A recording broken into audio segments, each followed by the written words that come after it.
လို့ဦးစိမ်းအောင်တဲ့နေရာကနေရှိနေတယ်ဘက်ကိုတက်ကြည့်နော်ဒါဒီကျိုးပိုင်ကြီးကဖြောင်းကလေးဆွဲမှပြီးလဲဖက်ကလေးလို့ပေါ့တိုက်ထားတဲ့လူကအောင်လန်းဆိုလို့ရှိရင်နော်အခုချက်တော့ဘုံမြောက်ကတာနော်ညီမတို့လိမ်မီညာပြီးစစ်စစ်ပြီးလို့မရဘူးနော်အဲ့ဒီကလေးကအောင်လန်းတိုက်ထားတာမှန်ကန်ပြီဒီအဆက်ကရောတိုက်ထားတာရှိသေးလားအဆက်ကတိုက်ထားပါလို့ကတ်နေပြီကြာ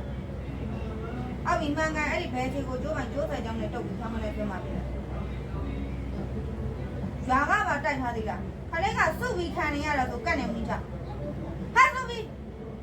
အော်ဒီမှန်ကန်ကျိုးပိုင်ကြီးကကျိုးဆိုင်ကြောင်းနဲ့တုတ်ပြီးတော့ဖြောင်းကလေးဆွဲမှပြီးဖက်ကလေးလိုပေါ်ပါသွားတယ်နော်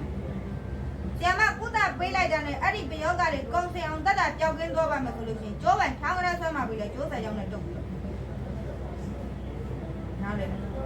နော်ဘဝပညာတော့ကြံခဲ့မယ်ညီမတို့ပယောဂကတော့ပုံသွားမယ်